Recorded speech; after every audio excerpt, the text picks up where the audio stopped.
resultado.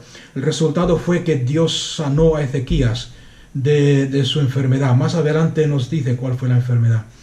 Lo sanó de la enfermedad, pero Dios no puede retraer su voluntad. Dios no puede echarse atrás con su palabra que ya ha establecido.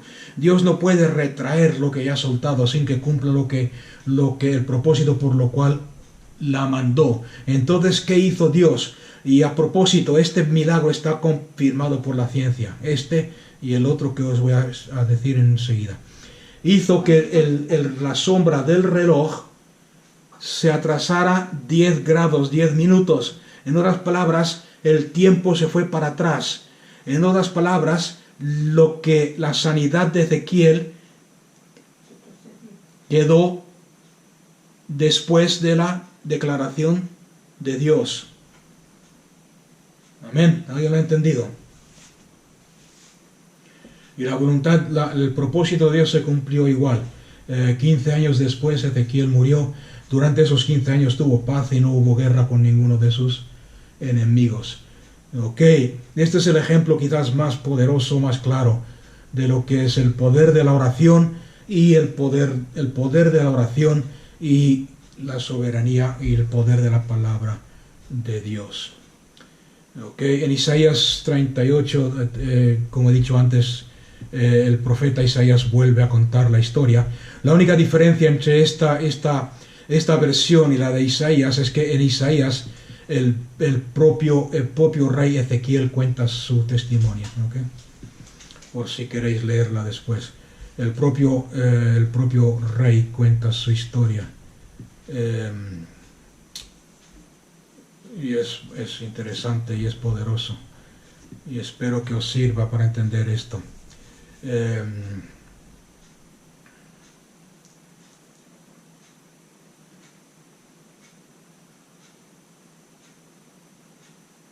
Aquí se puede sacar un montón de enseñanzas. Es que si cada vez que leo este pasaje me viene una cosa detrás de otra y más y más y más y más. ¿Por qué menciona a David, por ejemplo, aquí? Esto es increíble. No voy a entrar en eso. No me voy a desviar del tema. Estamos hablando de la oración. Ok, o sea que vemos ahí que el mismo Ezequiel cuenta su testimonio, empezando en el versículo 9.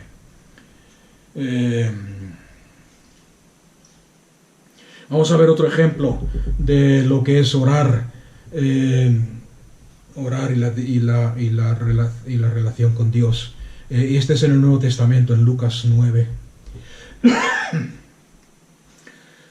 Lucas 9. ¿Os sirve de algo todo esto?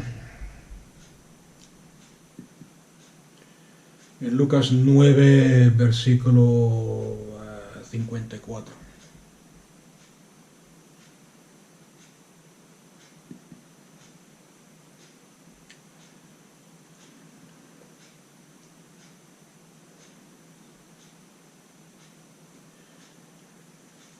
Aquí tenemos otra historia de la importante que es conocer a Dios.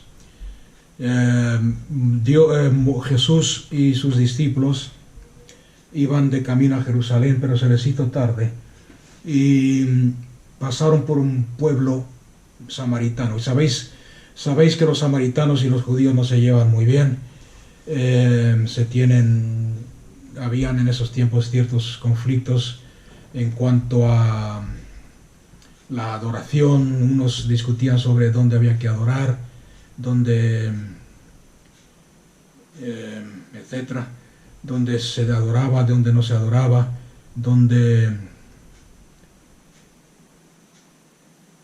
y pasaron por un pueblo. Jesús les dice, es ya tarde, entrar en este pueblo samaritano a ver si nos dan de comer y nos dan un lugar para hospedarnos.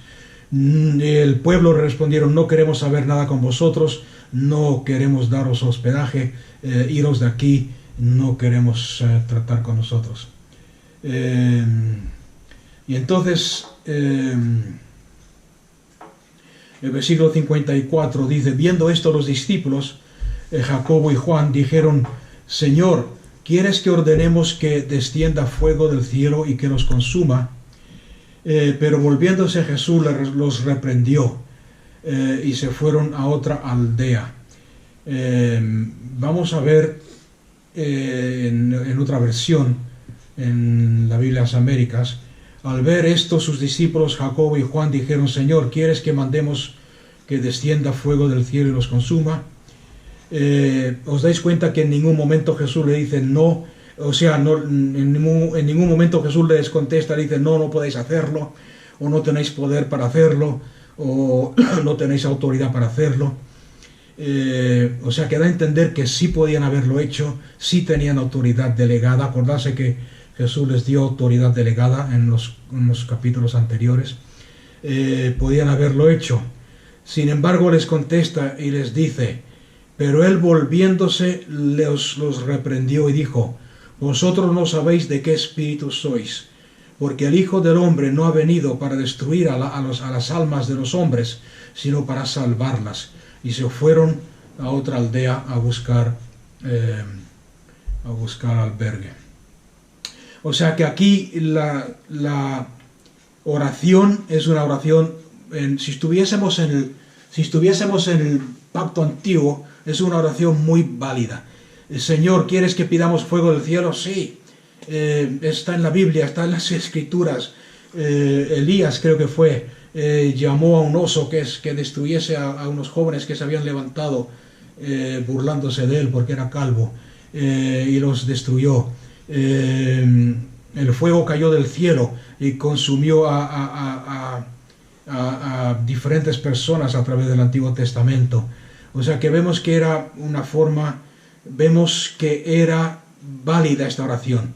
Sin embargo, vemos que la hicieron sin conocer el carácter, la naturaleza y el propósito de Cristo Jesús. Por eso Jesús les responde y les dice: aunque podéis hacerlo, porque tenéis autoridad, vosotros no sabéis de qué espíritu sois. ¿Por qué? Porque el Hijo del Hombre no ha venido para destruir las almas de los hombres, sino para salvarlas. Amén. O sea que tenemos que conocer a Cristo, tener esa relación con Dios. Esta oración, de hecho, muchos creyentes hacen esta oración, no de la misma forma, pero la hacemos y la hemos hecho, estoy seguro. ¿Cuántas veces, por ejemplo, ha habido un terremoto en San Francisco y algún creyente ha dicho por ahí, seguro que lo has escuchado, ha dicho por ahí: estos se lo merecen porque son tal y tal y tal? San Francisco es una de las ciudades de Estados Unidos más corrupta.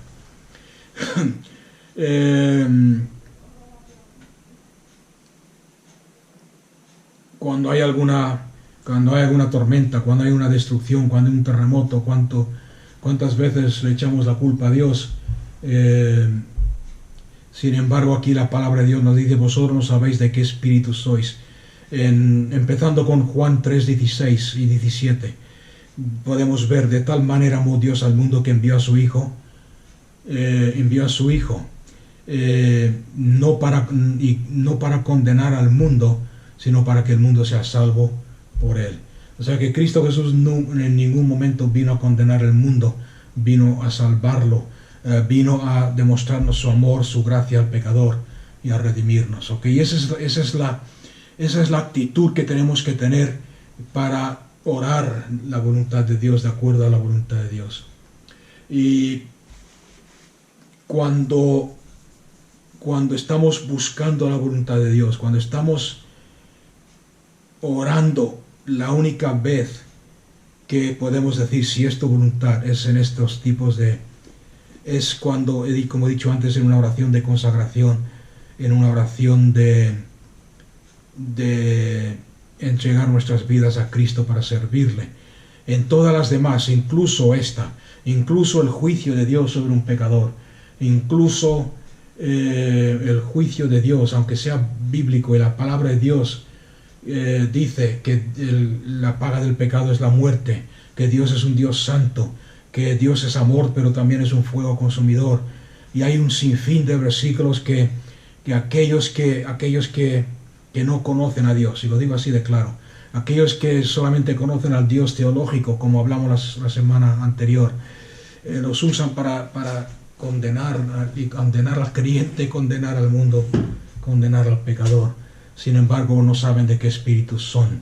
Estamos viviendo bajo la gracia. Bajo la gracia tenemos que andar en el espíritu de Cristo. ¿A qué vino Cristo? A redimir al mundo.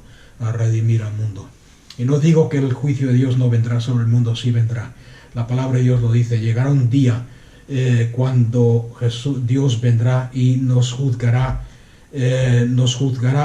no por nuestro pecado, sino por cómo hemos respondido a su Hijo Jesús, cómo ha respondido al sacrificio de Cristo, cómo ha respondido mundo al amor de Dios demostrado en Cristo Jesús, cómo ha respondido a la muerte de Dios en la cruz del Calvario, cómo ha respondido a la manifestación del amor de Dios hacia ti. ¿La has aceptado o la has rechazado y te has burlado de ella y de él? Ok. O sea que ahí tenemos esos tres ejemplos de la soberanía y la oración y la voluntad de Dios.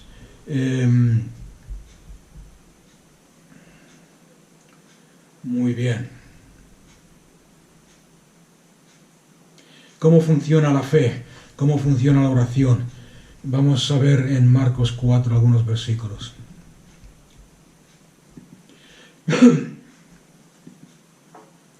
En Marcos 4:14 dice la Biblia, el sembrador salió a sembrar. El sembrador siembra la semilla. ¿Cuál es la semilla que el sembrador siembra? De acuerdo a este versículo, el sembrador siembra la palabra. El sembrador siembra la palabra. ¿Cómo funciona la palabra? En otras palabras, ¿qué es sembrar la palabra? Sembrar la palabra, como he dicho antes, una vez que Dios ha sembrado, una vez que Dios ha soltado y ha declarado la palabra, no puede volver vacía, sino que produce el fin por lo cual fue declarada por Dios. Es por eso otro ejemplo más de lo que es la vida del creyente, confesar la palabra. Cuando tú confiesas la palabra, estás sembrando la palabra. Cuando tú declaras la palabra, estás sembrando la palabra. Cuando tú dices lo que la Biblia dice, estás sembrando la palabra. Pero para que funcione, y seguimos en el capítulo 4, el versículo 26, hay un secreto para que la palabra funcione. Y este es el secreto que no entendemos muchos como creyentes. Decía además, el reino de Dios es como si un hombre se echara la semilla a la tierra, y se acuesta y se levanta, y sin que él sepa cómo funciona o qué es lo que está pasando, la semilla brota y crece. Por sí misma la tierra es productiva. Primero sale el tallo, después la espiga, luego grano lleno de fruto en la espiga. Y cuando da el fruto, enseguida el que ha sembrado envía la hoz, porque ha llegado la siega. En otras palabras, cuando el fruto se ha manifestado, entonces recoge el resultado de su fe, de la palabra que ha sembrado. En otras palabras, ¿qué está diciéndonos aquí? ¿Qué nos está enseñando? El sembrador salió a sembrar la palabra de Dios. Declaramos la palabra de Dios. Y lo primero que tenemos que hacer es confiar en que la palabra de Dios no vuelve vacía. No sé si alguno de vosotros ha trabajado alguna vez en la huerta con fruto, con semillas. Nosotros cuando éramos pequeños teníamos una huerta en el jardín de atrás de nuestra casa y sembrábamos zanahorias, sembrábamos tomates, lechugas, acelgas, diferentes cosas. La primera vez que sembramos este tipo de cosas, al otro día, por ejemplo, yo salí y con un palo escarbé la semilla de tomate a ver si estaba pasando algo. Una semana después volví a escarbar la semilla para ver si estaba pasando algo, si estaba produciendo algo. Yo no veía resultados. Yo día tras día lo veía todo bien. Hasta que mi padre una vez me vio escarbando y me dijo, ¿qué estás haciendo? Le digo, estoy viendo a ver si sale algo, y no sale nada. Entonces me explicó el secreto de la semilla, de la tierra, de la siembra, de la cosecha. Hay que sembrar la semilla. La tierra siempre funciona si es tierra buena. La semilla tiene vida en sí misma. Dentro de la semilla está el ADN del resultado final. Si tú plantas una semilla de tomate, no te van a salir alcachofas. ¿Por qué? Porque en la semilla del tomate, el ADN del tomate de la semilla es el tomate. Y te va a salir un montón de tomates. Una planta, una mata con 6 o 7, no, bueno, más, no sé cuántas, pero 5, 6, 7, 8 tomates, según el tomate. Si plantas una acelga, semillas de acelga, no te van a salir lechugas, te van a salir. Eso es lo primero. ¿Cuál es el ADN de la palabra de Dios? El ADN de la palabra de Dios es libertad. Conoceréis la verdad os hará libres. En el Salmo dice, y Dios envió su palabra y sanó sus enfermedades. La palabra de Dios es sanidad. El ADN de la palabra es vida. El ADN de la palabra es transformación. El ADN de la palabra es una mente renovada. Renovar vuestra mente con la palabra de Dios.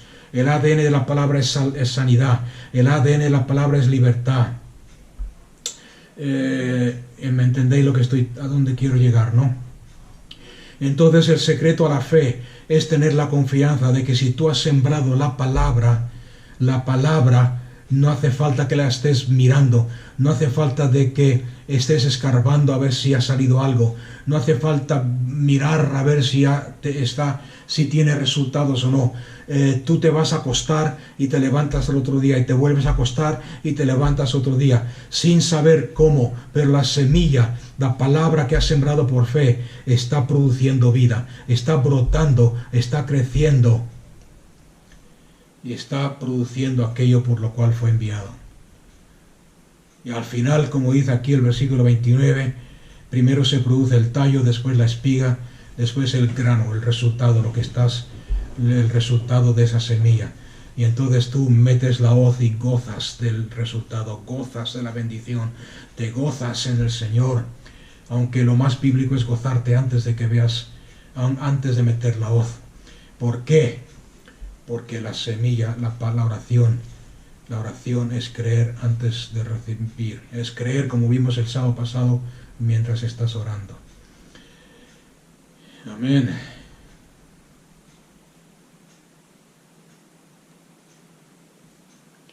¿Está bien?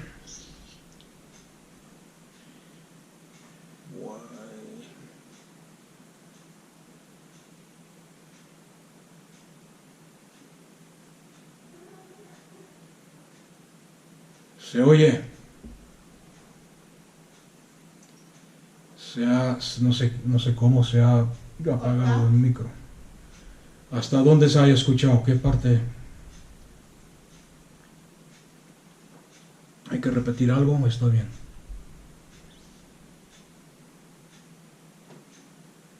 ¿Sigo? Sí. Que no sé dónde se cortó, no me di cuenta. Se apagó solo, yo no había tocado nada. Bueno, continuamos. No se escucha, dice la Eli. Entonces vemos de que sin saber la tierra es buena. Acordarse que en la primera parábola que hemos leído, el sembrador salió a sembrar, la tierra es importante. Puede caer sobre tierra buena, sobre tierra con piedras, sobre tierra con cizaña. La tierra es nuestra responsabilidad.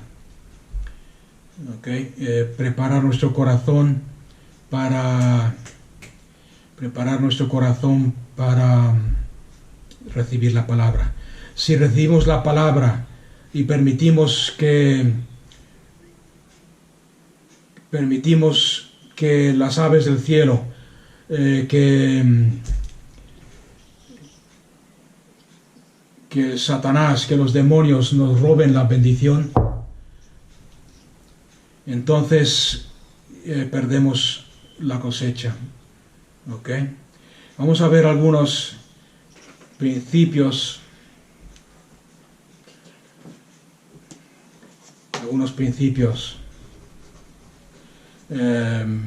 de cómo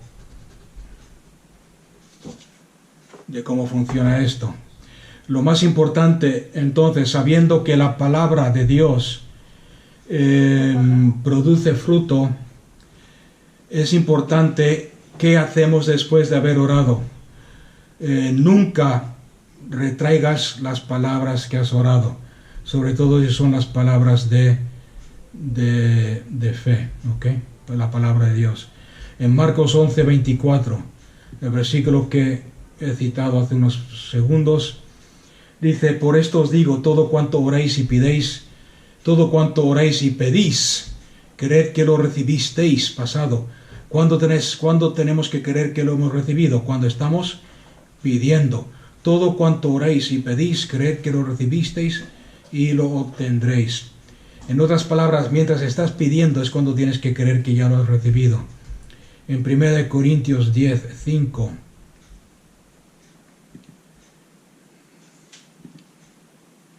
dice el versículo: pero Dios no se agradó de muchos de ellos, pues quedaron tendidos o muertos en el desierto, y no, como termina diciendo Hebreos, no entraron en el reposo, no recibieron las promesas de Dios, porque no entraron en el reposo. Entrar en el reposo de Dios es saber que si Dios lo ha dicho, que si tú has sembrado la palabra, que la semilla va a producir aquello por lo cual la semilla está creada para crear. Dios no se agradó de ellos. Y todas estas cosas les pasó a ellos como ejemplo para nosotros, para que no seamos como ellos. ¿Okay? Entonces, muchos creyentes hacen una oración de fe, o van a alguien para que oren por ellos. Pastor, ora por mí, o tal y tal ora por mí, o ellos mismos oran a Dios, y poco después de terminar la oración impiden la acción de la semilla, impiden que el milagro suceda en su vida, impiden que la naturaleza de la palabra produzca el resultado por la confesión de duda, por la admisión de duda, por confesar temor, por confesar dudas, por permitir que la duda entre en su conciencia, en su mente. Ok, no sé si me habéis entendido, o no sé si alguno se identifica con eso. Vamos a una campaña evangelística, le pedimos al que está predicando que ore por nosotros, al evangelista: ora por mí. No sentimos nada porque nos dejamos llevar por lo que sentimos en vez de por la verdad de la palabra, y alguien nos pregunta ¿qué ha pasado? Tal, cuando termina la reunión, vamos saliendo para el coche y a alguien se le ocurre ¿cómo estás? ¿Cómo te sientes? ¿Cómo tal? Y tú respondes, pues no he sentido nada, o me sigue doliendo tal, la uña encarnada. ¿Me entendéis? Y con esa confesión impedimos el milagro, cortamos la acción milagrosa de la palabra de Dios, permitimos que la duda. ¿Por qué? Porque aunque tú sientas o no sientas, si el evangelista ha soltado y declarado la palabra de Dios sobre tu vida, la palabra está produciendo, aunque tú no lo veas, como acabamos de leer en la parábola. ¿Ok?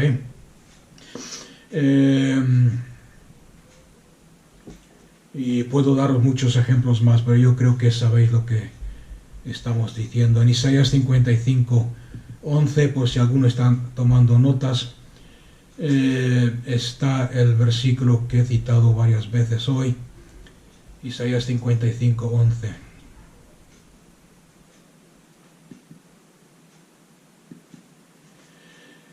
Como la lluvia y la nieve desciende de los cielos y no vuelve allá, sino que riega la tierra y la hace germinar y producir, o sea que aquí vemos otra vez lo de la semilla, y dad semilla al que siembra y pan al que come.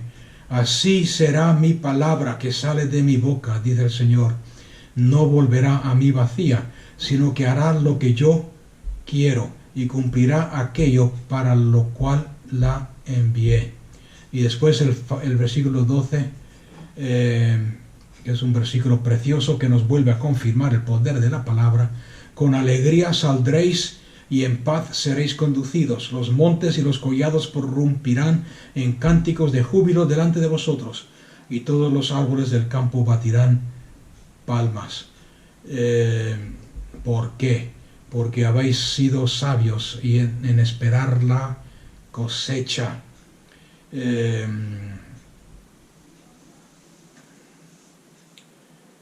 Okay. En esperar la cosecha y no estar escarbando a ver si la semilla ha producido o no, a ver si veo algo. Acordarse que todo lo que tenga que ver con los 5 sentidos es de la carne, es del hombre natural, y como creyentes no nos guiamos por lo natural sino por lo espiritual, por la palabra de Dios. En Génesis 15 versículo 10 tenemos un ejemplo de cómo funciona, otro ejemplo de esto. Génesis 15 versículo 10. Dios está haciendo un pacto con Abraham y Dios le dice a Abraham: tráeme una novilla de 3 años, una cabra de 3 años, un carnero de 3 años, una tórtola y un pichón. Y él le trajo todas estas cosas y los partió por la mitad a lo largo y lo puso cada mitad enfrente de la otra, o sea que hizo un camino de estas mitades de los animales. Mas no partió las aves, por lógica, porque eran muy pequeñas. Y fijaos en el versículo 11, y las aves de rapiña en la Biblia, siempre que salen las aves de rapiña, nos habla de demonios, las fuerzas del mal, de Satanás. Y las aves de rapiña descendían sobre los animales sacrificados, pero Abraham las ahuyentaba. Y sucedió que a la puesta del sol un profundo sueño cayó sobre Abraham, y he aquí que el terror